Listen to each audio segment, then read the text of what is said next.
Makaroon nagkakalimay kita sa daya na selebrasyon sakramento kasal. Ay kita makaroon ay nagkatilipon para sa letromon kung daya na grasya na atong tumabago paagi sa sakramento. Pero sakramento kay Ginoo mismo kita na Ginoo para magpapagod ng grasya.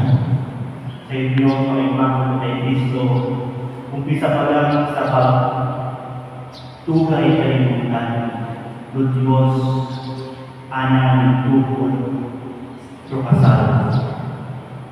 At sa Ebanghelyo, daya na itong bakol, kita na itong Yesu Kristo, nga lumag-iba, itiyaki ang bahay, sa sulod, ikasal, ay sagarang importante, inimuon kita, ago makabalang kita, igrasya, Diyos.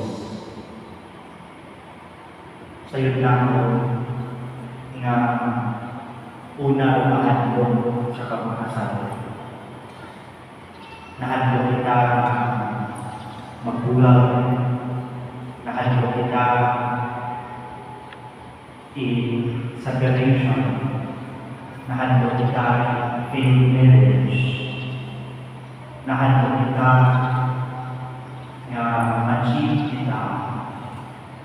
Pero sa ito mga ibang kay Kristo, siin gahanin nunaya ka nahandog. Naya ka nahandog kay gahanin sa kahandog ng tao na imaw na kasulungan. Ang kita ay Diyos, ang iluyon na kasubuhin tao, ruyon na tulod sa Diyos, saan ang pagigugma ang kaluluwi, na saan ang napagtugay kalimutan, ana nagituga si Eva, agad manging kaibahan ni Adan, ay yung kasubo ni Adan, at natin saan na pagiging isalaman. Ano ang Diyos sa libro ng Genesis? It is not good for man to be alone. And so God created Eve. May burong sa kasunod. May burong sa pagkaisalaman. Agudaya ang burong ay lupag-igugma. Lupag-igugma ang Diyos at lupag-igugma ng Diyos sa kanya isa lang. Ano daya ang lupag-igugma?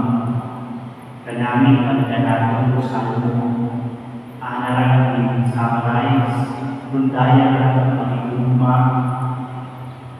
nga nagabulong sa kasubok itaw.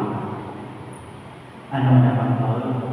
Though I walk in the valley of darkness, I fear no evil, for you are with me.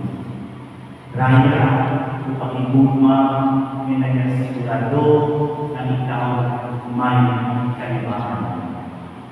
Agraya mo ikaw kay Kristo o kasal. Kung sigin kamo, manging signal ipag-igugma ang Diyos. According sa Catechism of the Catholic Church, the sacrament is a tangible sign instituted by Christ Himself to give grace. Ang Rosilya nila ay kamo dahil nagpapakasalan. At sa Trinity Diyos, kamo nagpapahag itunaya ka ng kasuktanan na igugmaon ninyo kalay sa kabutlayman, sa kamulaan, sa kabutihon, o sa kamaganahan, hasta ako mamatay. Nagmamahal kay Kristo, gamitin sa akin ang mga kadasalan.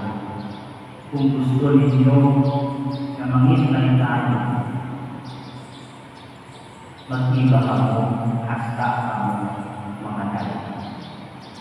Nakatulog ko kung magmulang ka mo, hindi ka mo maging maniman. Kung magmulang ka mo, maging masuko ka mo. Sigurado ako, kumain ay sa plano ng Diyos, ay yung plano ng Diyos, kamo may kalibangan. May kalibangan, maski ang iba ako, maski ang kamuhin ko yung mag-asawa ay magkasantos ng isa. Sa umpisa ko yung inyong anipso, papuri sa Diyos, papuri sa Diyos. Sa tunga-tunga ko yung kamuhin mag-asawa so ada anipso, Panginoon maawa. At sa ulihin siguro kung mga citizen ka mo, ano yung team song? Kunin mo sa Diyos at tanggapin mo. Pero ngayon yung mga kay Kristo, yung pag-ibig hashtag sa kabataan. Habang na yung sa Agustin, it is better for me to be in heaven with Christ than to be in paradise without Him. Kita nyo? Mas mayan pamana ka sa impyerno ako kay bawal si Kristo kesa sa paraiso ako ng umatma. Kunda ko yun na yung marasing asawa. Mas may pa, maskin medyo impyerno na dapat marasing basta kalimangan sa ikaw. Kesa hayaan niya akong patuloy pero nabulang niya. Amen. Agaya kay mga kay Kristo, kay padayon kami na sustener, kay Espiritu Santo, ay sabihin sa ligado ng Espiritu Santo, ay kung na sa ligado, sugugma ikaw, mauuson, kaulun. Pero, kung ako pagsalit, ay halin sa Diyos, that's unlimited. Because God's love is forever. His mercy endures forever. Kaman ay Diyos gugma. Sa inyong mga pagbuhol, sa inyong mga pamilya, masasabi ko sa Diyos na imaw ang ating inspirasyon na kung siin doon ang pagigugma nagdadalhana sa krus na patay para sa ating kaluwasan. Nagmamahal ko kay Kristo. Kung ako mag-interview na sa salon, ako permit na pagkanan. Ilang percent o yung pag-inugma sa kaya sa lahat? Dapat 100%. Ay kung yung pag-inugma at saan ay alcohol, that can kill 99.9% of germs, hindi pwede yan.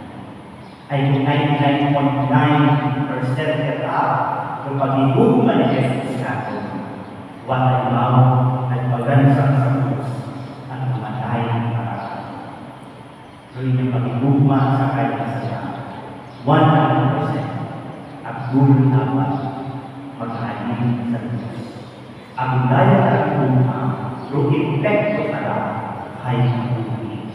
Kabuhi na makita ninyo sa inyong mga umaha. Yung pag-igugma, dadala, ikabuhi. Kaparehas man sa pagtuto ng Diyos sa kalibutan, ananingkoy man ikaw.